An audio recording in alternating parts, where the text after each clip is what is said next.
ay qaabaysan tahay oo wadadii aan dhibka aan uga bixi lahayn armaan xoogaa isku qaabaynay aad iyo aad ayaan ugu faraxsanahay runtii raadina ka ahay waxa la soo qabtay wax badan waa noo dhiman yihiin wax badan wali waa naga kala dhiman yihiin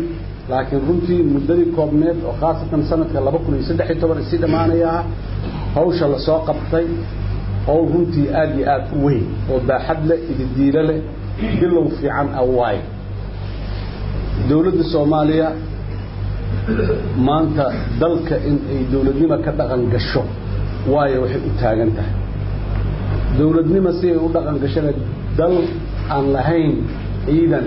dawladnimadaas dhaqan geliya oo ilaaliya oo maxaan ku yiraahdaa horumariya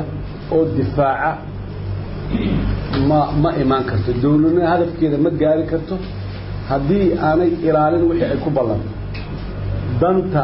dadka dalka iyo diinta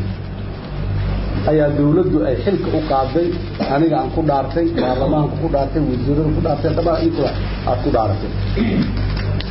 ma ilaalin karna marka saddexdaas dan ee dalka iyo dadka iyo diinta ma ilaalin karno haddii aanan lahayn qaabkii iyo wixii lagu ilaalinayo qaabkaas iyo waxa lagu ilaalinayna waa sharcigu buugaagta iyo kutubada nagu qoran yahay qalbigeena iyo aqoonteena aqoontiisana waa leena waa nagu jirtaa laakiin inta gacmo yeesho socdo sooma qabto dadka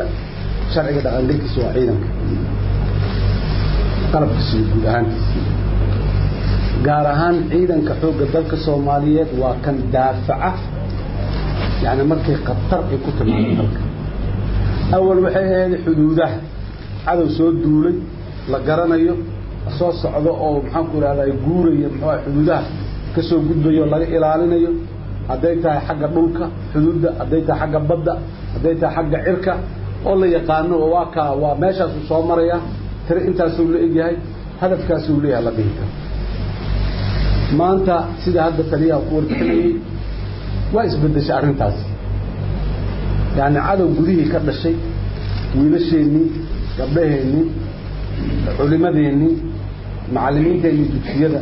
ganacsatadeeni shaqaalihiini dhammaan ka soo dhaxbaxay oo intaas isugu jira waayo cadowga maanta aan la dagaalamayna oo xoogga dalka Soomaaliyeed oo la dagaalamay duurka cadowga la maanta xoogga wuxuu joogaa dadka noocaas oo la dagaalama shacabka dhexdiisa ku dagaalama dadkii ku dhex jira ilaa cadowga dadkii ku dhex jira marka qaabkii iyo fikirkii iyo maxaan ku raadin doctrinkii oo ciidanka xoogga dalka Soomaaliyeed ay ku dagaalamayeen wasbedel dagaalkii waa dagaalkii askariga xoogga uu dhimanaya uu dhaawacmaya waa muxuu ahaa duurka iyo maxaan ku dhibaato dhan ku jira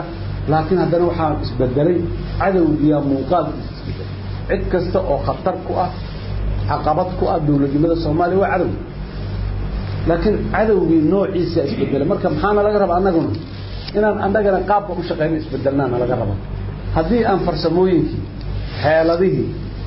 aqligii fikirkii aqoontii aan u lahaynay inaan kula dagaalanno cadowgii hore ee la garanayay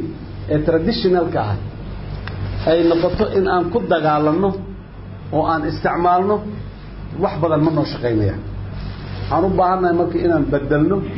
oo aan ku dagaalanno wajiga cusub iyo dhaqanka cusub iyo qaabka cusub cadowga u yeesho haddii